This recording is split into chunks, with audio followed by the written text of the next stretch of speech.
Hi everyone, welcome back to my channel.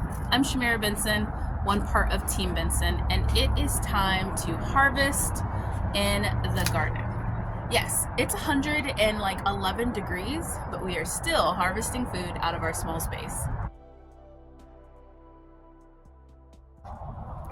So guys, if you are new to my channel, I am a desert gardener. I garden in Phoenix, Arizona, Zone 9B, and I garden pretty much all year long. There's maybe like 1 month that we're not getting like a lot of stuff, or that we're kind of fixing our soil, but for the most part, I garden all year long. The city is currently a loud place today.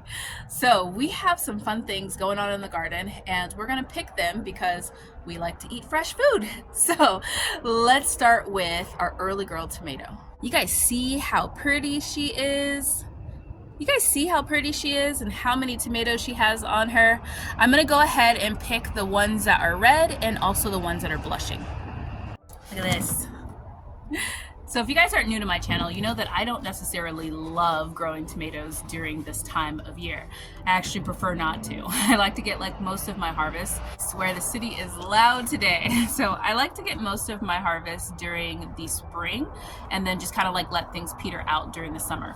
Now, one of the things I don't like is that this happens. I get a lot of splitting. Now, a lot of people say this is from uneven watering, but for me, it's because of the heat. It's you can't have like even watering even when you're watering throughout the day because it gets so flippin' hot.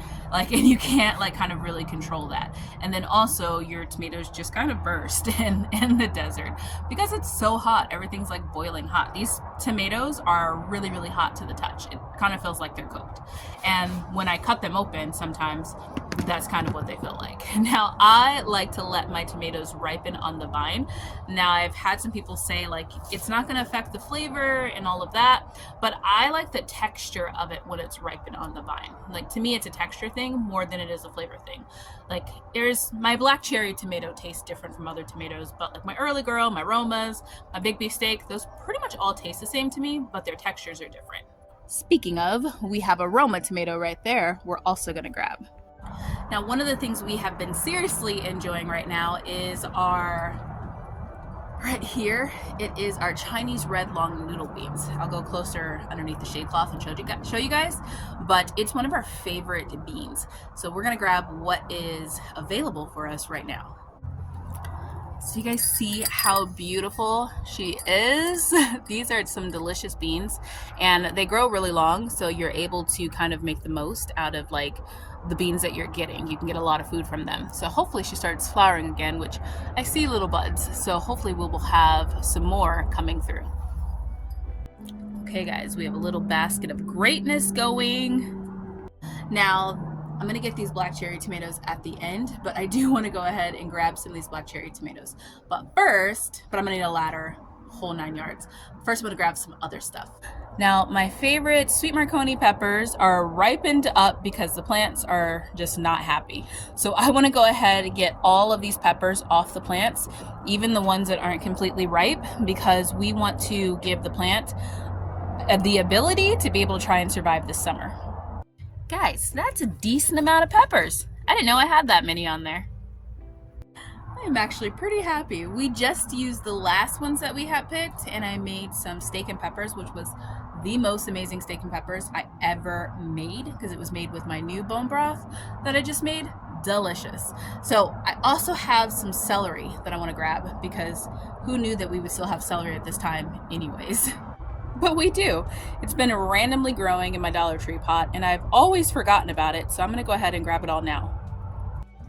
Now this is cool because literally I was probably like a handful short of being able to dehydrate enough celery leaves to fill my jar of celery salt, so this should do it. I'm excited about that. Okay, so now we can go black cherry tomato picking. It's getting hot already. Hey guys, and this is what we've got. Look at that basket full of beauty.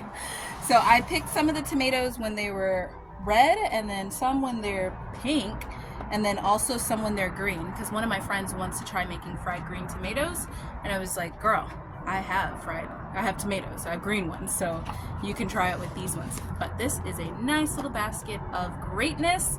Now there are tons of other things I could pick out here. There's amaranth, there's herbs, all different types of herbs that I can pick. There's onions I can pick, but I'm letting that stay until I need it. That is a nice part about this time of my garden, is that I'm not in a rush to picking things. We have a ton of stuff preserved in the house that we have to get through, because when our okra comes on, when our squash is coming on, and like everything's crazy and we need to have room to preserve that, we got to use some of the stuff that we already have. So right now we're just enjoying things to like add to dishes as they're coming out, and we're using a lot of our preserved goods while our garden decides to grow at its own pace. But this is a nice little haul.